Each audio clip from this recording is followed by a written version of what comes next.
Okay, BJ the Brave here, back with part 2 of FORGECAST, a podcast all about 40k Warpforge. I'm here with Ecclesiarch and Nazgulef. We have all survived the Hey. interdimensional warp travel from Ecclesiarch's channel over here. Yeah, if Indeed. you've not seen part 1, as always, go back and check out Ecclesiarch. The link is in the description and the pinned comments below, so go and check that out. So, yeah, what we're going to be covering in this section is we're just going to talk a little bit more about what we've been playing this season, talk about the meta at the minute, and then we're going to get into a little bit of talk about our hopes for 2025. We haven't had a roadmap yet. Brand new year. What are we expecting? What are we hoping we're going to see in 2025? And then stay tuned, guys. At the end, we've got a big announcement, a big community event coming up for you this month in February. So we'll save that one for you for the end. So Nazgulef, as our guest, Mhm. let's talk about your season so far. What have you been up to? What have you been playing? Well, to be honest, I've been playing a lot of Asmodai, to be fair. Mainly playing the secrets, to be honest, but due to the rise of the GSC, as of recently, with the reinforcement drop, I've kind of started to adapt a little and play a little bit more Belial. Started experimenting with that a little bit. It hasn't been working a lot really for me because of the also the insurgence of Chaos and Sylar playing as well, because he's also a decent counter to Belial's aggro somehow. Been also enjoying Sylar's rise, Been like a pretty big fan of Sylar's playstyle despite how like inconsistent and hilarious he is. He's just too funny to play in my opinion. And also I've been playing Lord Solar, if you believe it or not. I was like cloning Oh, with him as well. nice. I The forgot Drain about Scepter that, and Warloss. He's still in the game. Yep. Wow. Yep. I played So quite a lot of him in the previous one, so I'm a fan of that. Yeah. mhm, mhm. And also that's third faction. What's fourth faction I've been picking this season? Oh yeah, I've been playing also Orkz because they're also a good match against and a good competitor against the GSC. But Yeah. again, as I said, like the rising of chaos as well with the recent patch and like the buffs, the Sylar and all that. As you guys well know, Black Legion is also a very solid counter to the Orcs. So yeah, we've got a pretty interesting meta of like trying to counter the GSC while also getting countered by the GSC counter at the same time. Yeah.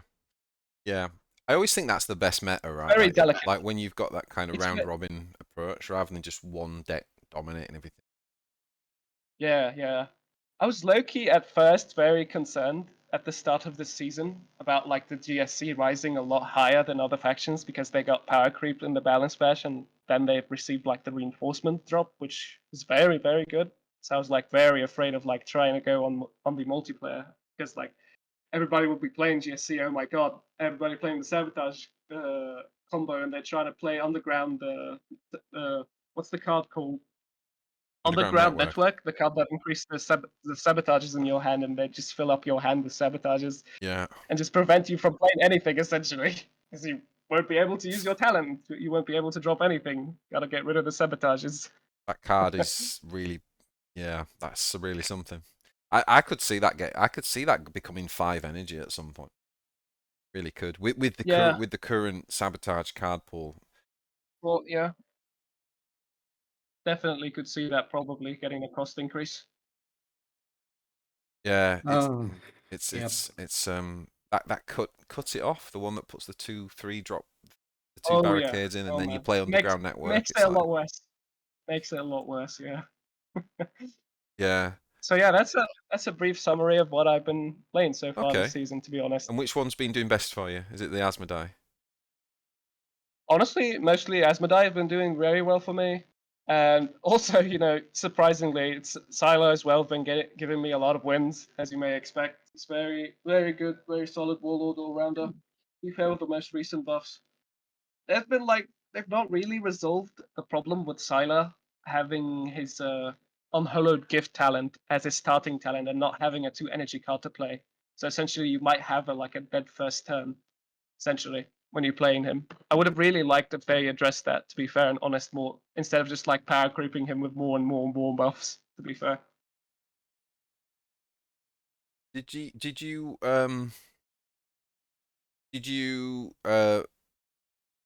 go down the kind of like heavy, like miracle? I've been calling it miracle quest route with Asmodai, or have you been going more like a sort of more of a curve and playing some of the end game? With Asmodai, I've been going through with mainly a strong curve deck because I'm trying to also like adapt to the GSC at the same time because they can really mess up your early game with clogging your hand and essentially trying to sabotage your early game. Yeah. And also like Dark Angel's lacking like a lot of like stealth. Your only stealth counter being a one legendary card that you can potentially draw or not draw with Asmodai because you don't have that luxury of consistency. Yes. I do love that So guy, yeah, Alan Master. Amazing card. Very flexible. Indeed, It's like the very ultimate. flexible, very overstated and like oversaturated card with mechanics. Has agenda, can counter stealth. Has also a passive which give flanks to vehicle. Let's not forget that. Yeah. And the stats Yeah. for the flying. Yeah, it's so true. I always forget that. Like sometimes I'll play the Dreadnought out and I'm like, oh shit, I've got flank. I forgot. I forgot. It's like, wow. But I mean, honestly, I think they should learn from what they did with Talon Master because as we all agreed earlier, stealth is so powerful in this game, and I actually think Talon Master is like a really good stealth counter. Most of the stealth counters in the games they don't really work in practice. But that one does. That one does, and I'd like to see a little bit more of that. On that note, I remember back when we were still like in the early stages of the game, one of the things that was said the most often, especially by people who played the previous game HHL, was that we need anti-stealth, we need anti-stealth. And in HHL, it was fixed by the thing that most anti-stealth cards were neutral, meaning anybody could have them, right? Now, since there's no neutral in HHL, everybody needs a dedicated anti-stealth. Yeah, so I think in its own way, it is very necessary that every faction gets some good anti-stealth. I think Ultramarine one is all right. It's not great, but it's all right. It's mid, in my opinion. Yeah, I think that like the Astra Militarum one is nice, obviously. The Dark Angels one is nice. What else is there? Tyranid one is trash. Yep. So yeah, the Necron one. Also bad. Yeah, I mean nobody plays that. Does Tyranid one do damage? Does it deal damage to the unit in stealth? It does deal damage, yeah. How much damage does it do? I've forgotten that card. I think 3. I mean, honestly, that might actually be better in a lot of the others because, like, if you think about the Ultramarine one, right? Like a lot of the good stealth units as well, they're quite early game ones. So I would say like the Ultramarine one's actually pretty good in the late if it's later game. Because you actually can play a board, or you can play that, get rid of the stealth, and then play a flanker and kill the thing.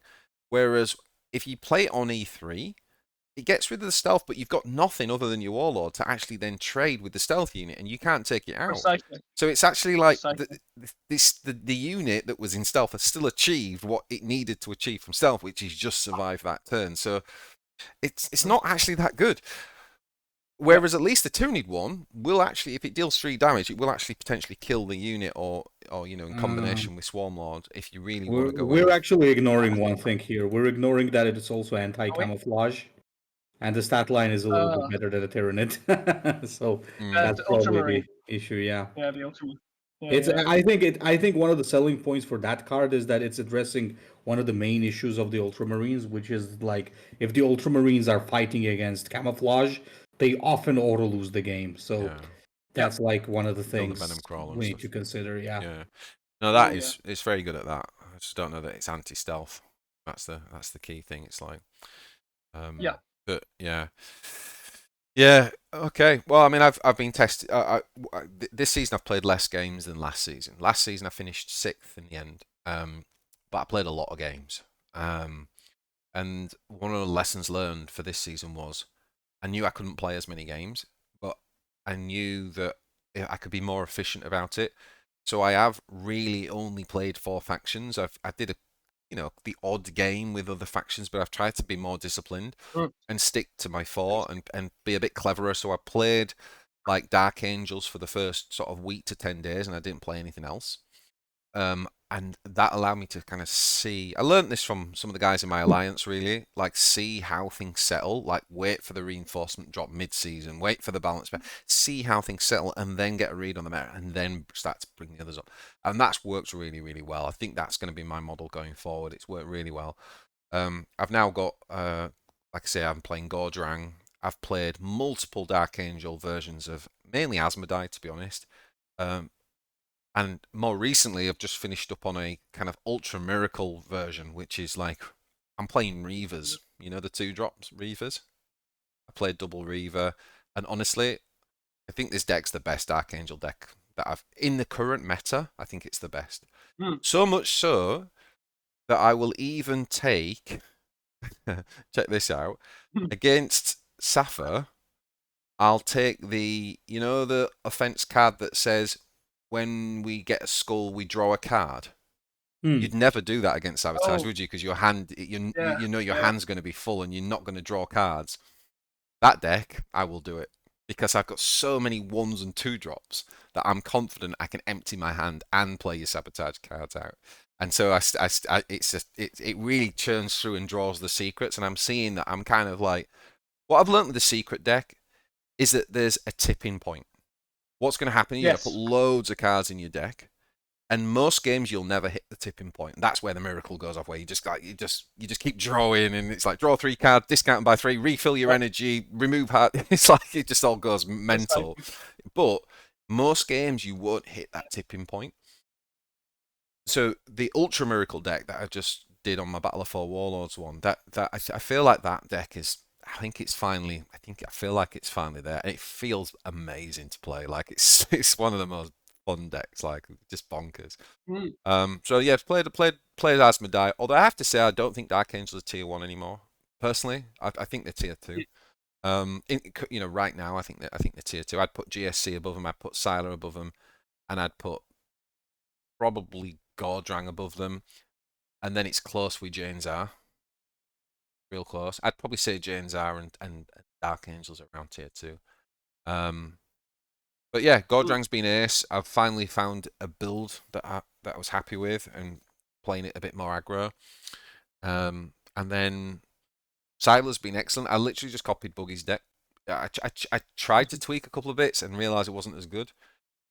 Just went back to Buggy's build. I think it's brilliant. I think the Sorcerer is better than the Bringer of Decay, which I can't believe I'm saying, but I think it is. Because the main thing with the Bringer of Decay is like the Traitor's Hate is really good, like combining some like Traitor's Hate or Spawndom. Yeah. You know, that's really good with Bringer. Outside of that combo, I think playing the Sorcerer on 5 feels better than playing the Bringer of Decay on 5. Oh, agreed. And the 6 range is massive for Chaos. That's really big. Being able to trade up and deal with flyers is massive. That has been one of the things that I haven't been able to get on. I've been playing a lot of Sylar as well, and I can't seem to be able to let go of the Bringer of Decay. Don't know why.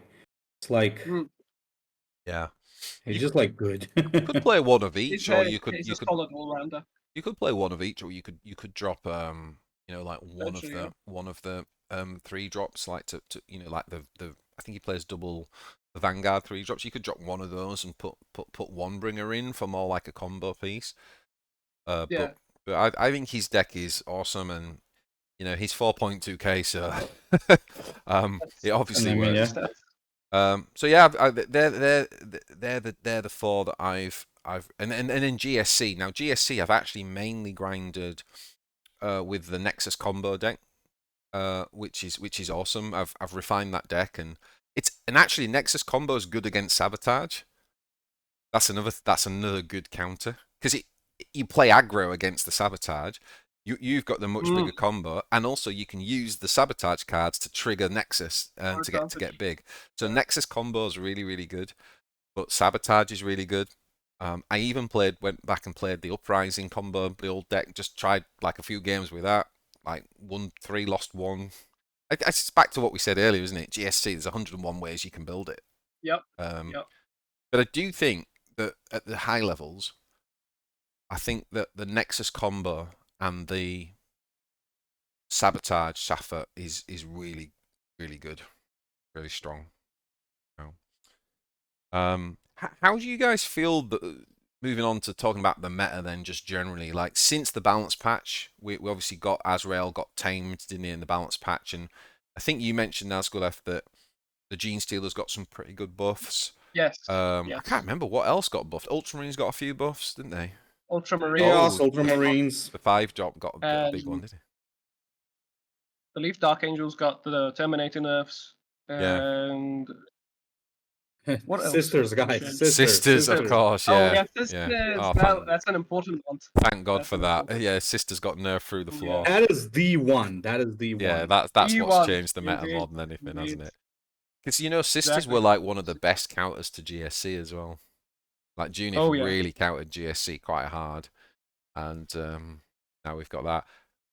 What do you think? What do you think to the meta Ecclesiarch this season and compared to December? I think so. Here's what I'm gonna say. December wasn't even a meta; it was a freaking joke. I'm gonna say a few more things about that as we talk about our expectations later. But overall, one thing that I really like currently, is that I don't know how things are gonna change after the reinforcements, but currently, as things stand, sorry, I really like the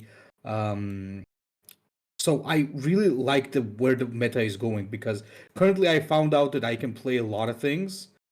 Before like the Gene Stealer changes came, I remember like it was possible to play almost everything. The meta became very interesting again. I played Chaos, Orkz, Astra Militarum, everything. If the Gene Stealer reinforcements doesn't change this, and if it stays as good as it was before, I think the meta is going to be amazing. If the Gene Stealer changes, like destroys some archetypes and stuff, well, it's easy. It means that it's not so good, right? So that's my logic for that. That's my logic for that for sure. So yeah, I don't know. I'm still waiting to see how all of these things will go. But my expectation is that it's probably going to be a little difficult. I'm optimistic. It's not going to be like December, but I think we're going to have a difficult situation. That's my expectation. It's all about how oppressive is sabotage. I think that's what it's going to come down to. And I think you're right. I feel like pre this reinforcement drop, the meta was in a beautiful place. I feel like sabotage is going to force the style of play, and you're going to see Janezar, you're going to see Gordon, you're going to see these like beat down decks, and then you're going to probably see Scarabs come back, which is like, I was like, please don't tell me February is just going to be sabotage and Scarabs everywhere, because if it is, I'm bringing out I'm playing Final Fantasy or something like. I mean, I think this is actually a perfect opportunity, since we got there, for me to say what is my biggest expectation. I of course have some expectations. Some include my favorite factions and things I want to see, maybe features I want to see. But the number one expectation for me is quite simple. And EG has already done this once, and I think they should definitely do this again. This is my opinion. I need Everguild to do a simple thing. Start doing hotfixes, okay?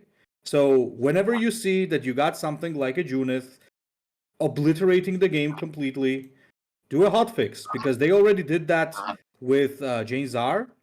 And by hotfix, of course, I'm not saying that we should like over nerf something, but there are situations where you can see that some things need to get tuned down a little bit. Like it was obvious during the Sisters meta that the game was being destroyed. Like a lot of people, I think we lost a lot of players. We did, and that hadn't happened for a long time, because we were on a very good roll as Warpforge in total. So I think what they really need to think about here is that in order to avoid such incidents, you need to do a very simple thing. Which again, I'm saying this because they already did it. The Janezar hotfix was a lifesaver, because if that hotfix had not happened, playing against Janezar would have been the most frustrating thing in the world. So I think they should do that more often. I'm not there to say like, why don't you just nerf something outright? I understand that nerfing something instantly after you release it is not good for business. I can totally get that. However, like, let's be real here. Sisters were not just newly released, okay? Junith had been in that state for quite a long time, and then it just went out over the top. Like, the Rhino card, even when the raid happened, every player was saying, this is gonna break the game, and it did. Yep. So sometimes it's fine if they do a little fix, because even now, even the nerfed Rhino is still good. It's still playable. Yeah. So, I don't see a problem with them doing that. And, So and also, all I wanted to say. just to build on your point there, Ecclesia, I think they need to be not afraid to undo stuff. So, like, to play with it. So, imagine next season, right? We get a week in, everyone's playing Sabotage or whatever. And they go, right, you know what? Week 2, we're going to put, the only hotfix we're going to do is we're going to make the underground network, that's the 4E card, isn't it, that makes Sabotage cost more. Yes. So they go, right, we're going to make it cost 5 energy. In week 3, it might There come you back go. down to 4 energy. I'd be more than happy with them. Like, I wouldn't criticize them for doing a hotfix that's to try something because they see the stats going one way, and then to go, actually, we went too far. Let's give Lazarus his health back, or let's give, give the whatever the example was I just gave, the underground network, let's put it back to 4 because it was too much going to 5. Like, I think they shouldn't be afraid. That's the whole point of a digital card game, is that you haven't got printed cards. You can play with this. You can do this. And if a hotfix is only to do 1 or 2 cards, you could.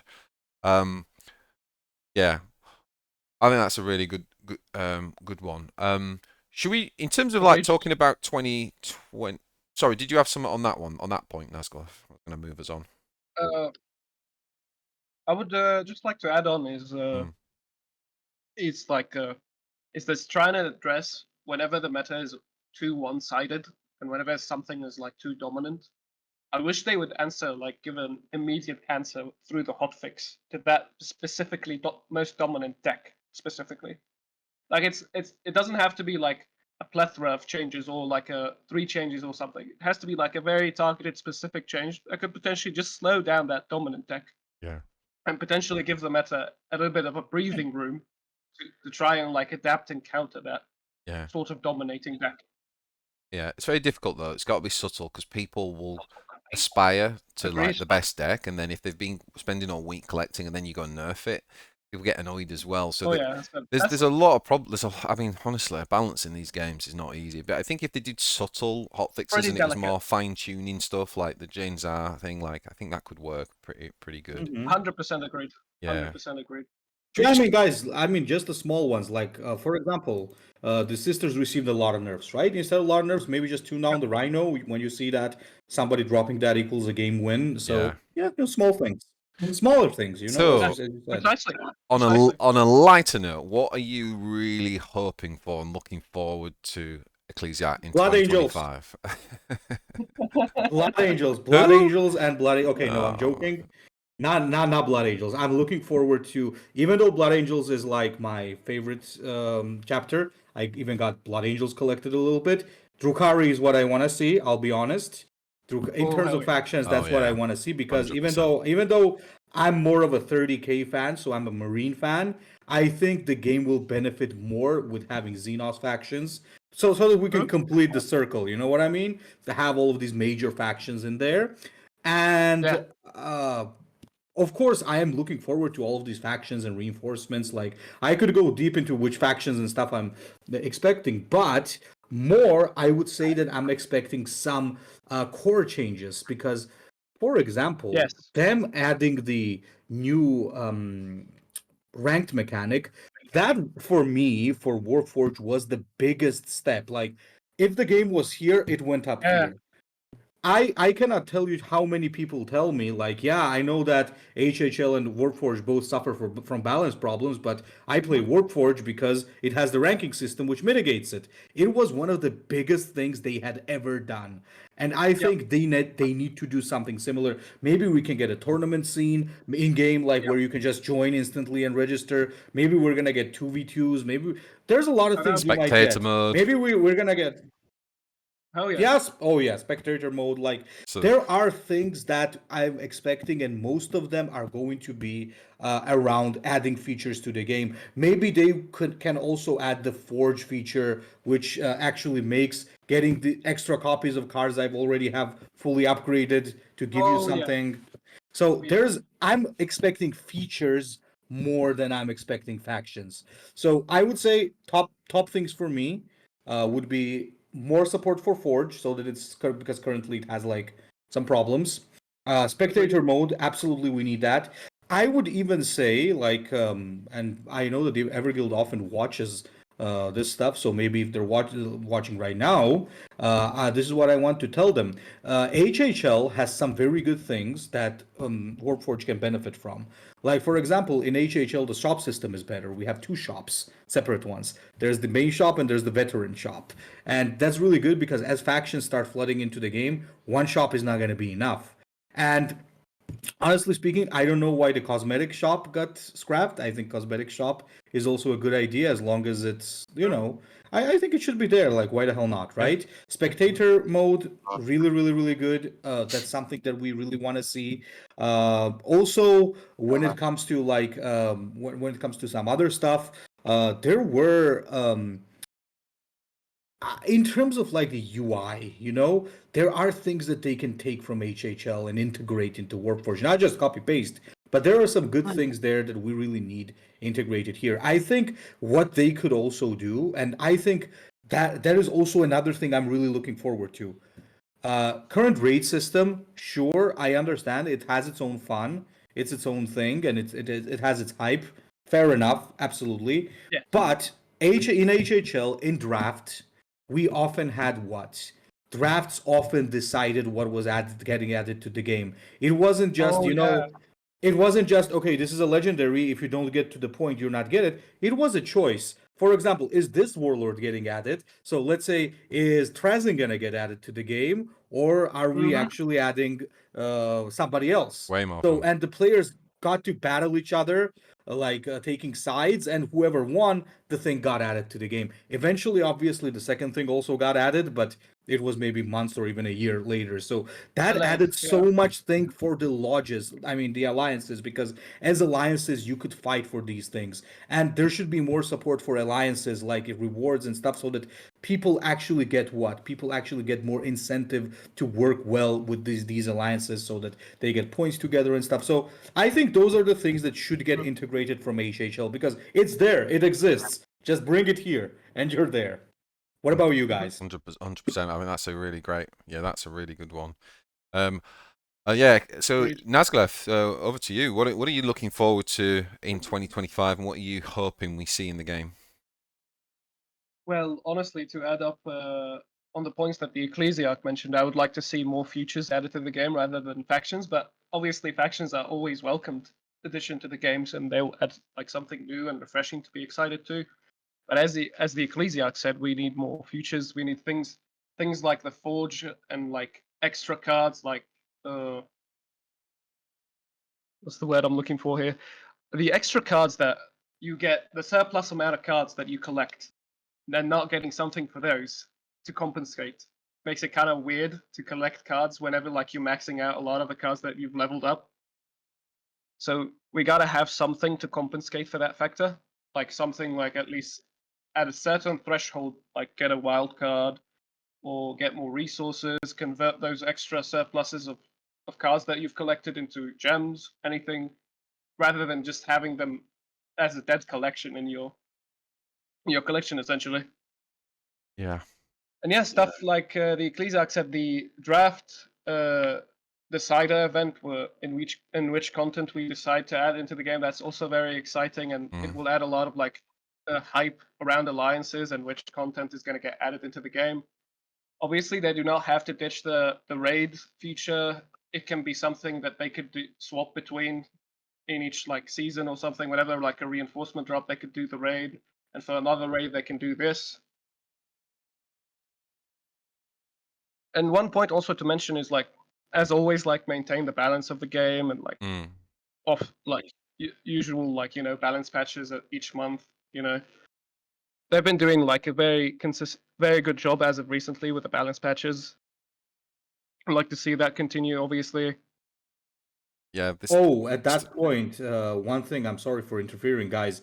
No. I think at some point I would love to see balance patches actually start at the first day rather than in the middle of the season. That's messing a lot of things up. Yeah, Precisely. 100%. Like, I can't believe we still haven't got that yet, because I swear they said that was going to happen, and I also think when we had Andreas on the podcast, we sort of brought that up, and I kind of got a sense he was confused that I kind of got. I wouldn't mind going back and watching it, but I think he was sort of saying it. Oh, we do it at the start of the season, but it's definitely not happening at the start of the season. No. And they like, always do it 1 week after.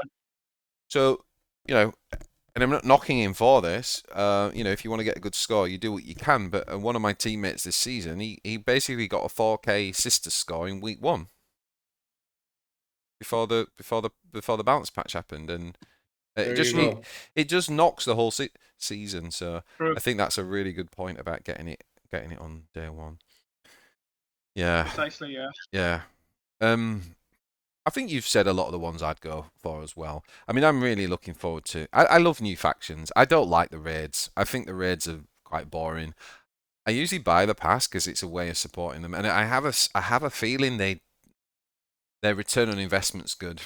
I get a feeling they make a decent amount of money for the amount of work they have to do on the raids. But my big ones, so I've got some little ones like I'd like to see more music added to the game. Like what I realise, and Ecclesiarch, you'll appreciate this, as a streamer, we often look for other music to play, and it makes me think like, man, when I played Gwent, I just wanted to listen to the Gwent music because it had just so much awesome music, like such a great soundtrack, and like. When it was Sisters and we were grinding with Sisters and I had to listen to that goddamn song on me, I was like, oh my god. But just having more variety of music, I think it's 40k. I mean, we could do some awesome, like a lot of the synth stuff, the White Bat audio, shout out to them, that we listen to. I mean, I think that's really fitting with 40k. I'd like to see more music, but that's more just like a sort of nicety.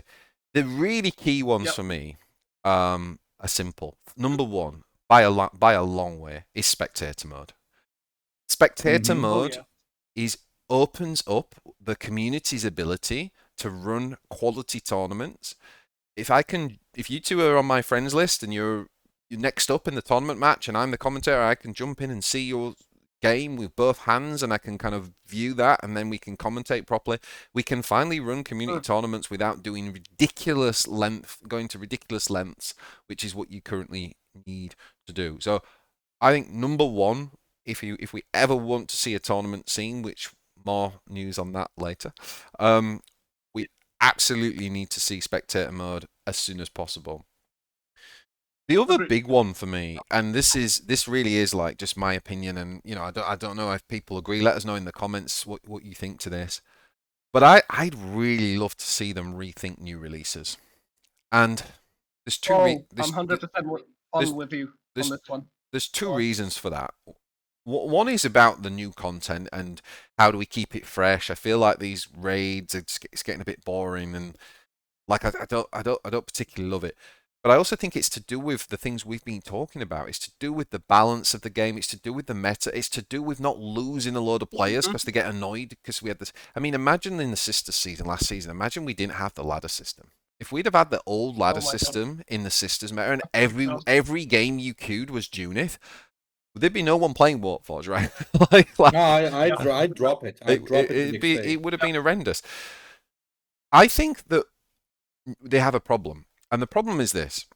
When they release the Gene Stealer reinforcement drops, only 10 cards, they've got to be good.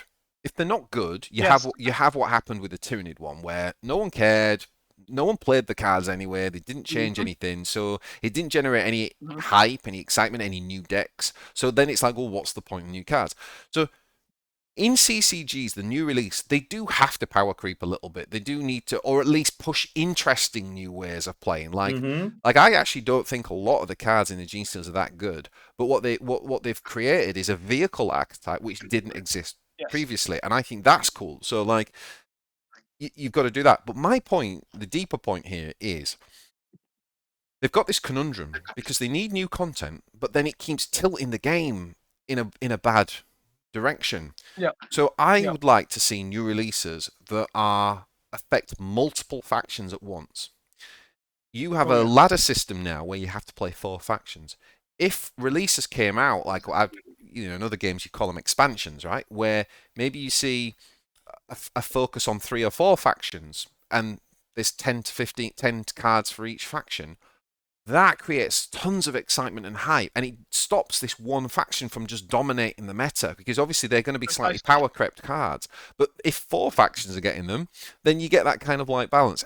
I really feel like expansions would be super high. I mean, I'd be so excited for that, where we see, even if it was like 3 factions and they get 20 cards each, something like that. PJ, that is a realistic thing. I'll tell you why. That's how it was in HHL. So in HHL, usually this is how it happened. We did not get a faction. We had, for example, expansions. Let's say Prospero expansion. First week, Space Wolves. Next week, Thousand Suns. The week after, Custodes. So it would be 3 releases at the same time, right? And even then, I remember Nazguleth, sometimes they did a reinforcement. I think it was the Siege of Terror or something, and every faction got new cards. Yeah, that was really, really good. That was so awesome. Exactly. So I think I think in Warpforge it probably wouldn't work to release 3 factions, but in terms of reinforcement drops, I think at some point they will have to do that, because 40k has a ton more factions and they will have to handle it that way. So I think what BJ says makes sense. It will be good to move to that system as soon as possible. And what I want to add is, yes, BJ, I think that some of the things tilting the game too much is way too much. I'll be honest, like, I got nothing to hide. During July, I was contemplating on dropping the game. Like I said to a couple of other players that, I'm going to wait until December, and if this thing becomes a second HHL, I'm just dropping it. But right after I said that, in 1 week, the new thing drops, the ladder system, and like, okay, I'm going to stick to the game because this fixed it for me, right? And even after the horrible things that were with Junith, the ladder system has fixed a lot of problems for me, enough for me to play this game and enjoy it. Yeah. And I think if we also got hot fixes, we would also fix that tilting, because suddenly you make a vehicle archetype for ultramarines, so cool, but then you see the predator is killing the game. Okay, no problem, hot fix. There you go, easy. So 100%. Also, another thing I really want to see in game, I forgot to mention, and I think everybody will agree, and I think that they're slowly doing that. When a new faction introduces a new mechanic, I want to see some of those new mechanics that make sense in other factions, like how we got Long Range in Imperial Guard, how we got Slay in Chain Stealers. I think this is also a perfect chance for them to introduce Teleport into the other Terminators in the Chaos game. Terminator, you're back on it. Oh, yeah. I reckon what EG are going to do, I think EG are going to basically buff the Chaos Terminator, and for like 1 week it's going to get armor, it's going to get stealth, it's going to get teleport, it's going to deal 4 damage on rally. It'll be like, they're going to find out when your birthday is, Ecclesiarch, and that week, the Chaos Terminator is going to be OP, and then they're going to nerf it all back the next week. I think that'd be funny. No, I think these are all really great ideas, and I kind of balance it, like I do. It was really, I had a really fond video that I did at the end of last year where I looked back on 2024 and just reflected on all the things. And I think the game's come a long, long way in the last year. I think there's been some awesome additions. I think that some of the new releases have been really good, but for quite a small card pool, they've been really, really good. Yeah. And I've really enjoyed whenever we've got a new faction. I don't enjoy the reinforcement drops as much, but they do at least give you something to do for a week. It does kind of give you something about them annoys me, but I love the new factions. I get super hyped when we have a new faction, and all the content creators are doing obviously the reveals, and we have all that stuff, which is great. But I agree with you as well, Ecclesiarch, that the new ladder system was the absolute key last season, last year. Sorry, I think this year it'd be about, like, if we can start having more community events, and we need spectator mode for that. That'll be awesome, and also if they can shake up the new releases a little bit. They've kind of almost got a lot of the main factions now. Like once they got the Drukai out, like obviously we could keep going with Space Marine chapters forever and Chaos Legions and stuff, Yeah. but like once the Yeah. main factions out, I'd love to see more of those like expansion types. But yeah, it's exciting. It's exciting. Brand new year. I can't wait for the roadmap. Hopefully we'll have that soon. And of course, when we do, Oh, yeah. we will bring we'll be bringing you content and talking about that in future podcasts. Now, guys, before we go, we have got a big announcement that we'd like to share with the Warpforge community. So in the background, and to be fair, this has been led and steered by a lot of the Chinese community in Warpforge, and they've pulled together a coalition. Ecclesiarch's on there, I'm on there, people like Barrick, and a lot of players who are keen for this have basically forged a steering group to look at tournament play in Warpforge. And as we've alluded to in this podcast, we are hampered at the minute without spectator mode. However, members in the Chinese community, they've figured out they figured out a technical way of seeing both players' hands. It's not the best. Obviously, spectator mode would be way better, but it kind of does the job. So what we are bringing in February is we are going to bring a community tournament. We are going to be bringing the first Warpforge Open tournament. It's going to be 64 players. We're going to have group stages with the top 2 players qualifying through the groups and then into a knockout phase. I don't know yet if it's going to be single or double elimination. There'll be more detailed information to follow. And the great news is, even if you aren't planning on participating in that, as we get into the later rounds and into the knockouts, the content creators are going to be making content around it, their own games, but also we're hoping to get some commentary teams both in Chinese and in English to commentate on, certainly the kind of latter rounds. So that should be really cool. It should be fun. It should be something to look out for. We'll see some really interesting decks being designed and discussed. Of course, tournament play is a little bit different because people will be trying to target specific decks, and we might see new cards that aren't necessarily used on ranked, and all that fun stuff that comes from tournament style gameplay. So look out for that. What we're hoping is that we can bring more of these opens, these Warpforge opens throughout the year. And then at the end of the year, we can do a Warpforge Masters event where the winners and runners-up from each of the opens get invited to a kind of Masters event to cap it off. So yeah, that is what is being planned in the background. Wanted to get that out on this podcast and let you guys know. If you are keen to participate in that tournament, then let me know. Get in touch with me or Ecclesiarch. We're both on the steering group. Again, there'll be more information to follow exactly on how to sign up and things like that. But if you're listening to this right now and you think, hell yeah, I want to play in that, let me and Ecclesiarch know, and we'll start. We'll obviously get you on that early interest list. What do you guys think to the tournament then? Are you hyped for that? Hell yeah. That's very exciting. Absolutely. Really Like, looking forward to that. one of the coolest things for me, I don't know if you guys remember, but back in the early days of Warpforge, we actually had tournaments. I don't know if you guys remember, and those tournaments actually helped me get a collection because during wins they gave us some nice rewards. So it really helped me collect my first cards back when I hadn't purchased anything at all with money. So yeah, I'm looking forward to that. Yeah, for sure. Yeah, and we're hoping, of course, to get some prize support and stuff from EG.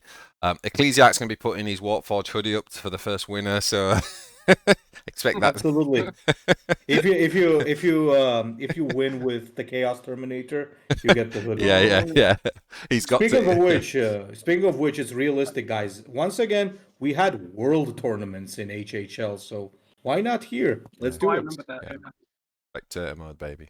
All right, guys. Thank you very much for joining me. It's been awesome to get the podcast on the way. And of course, Ecclesiarch, we will be back again with the next episode. Hopefully, there won't be as big a gap this time. I know we're hoping to get Longtim back on the next episode.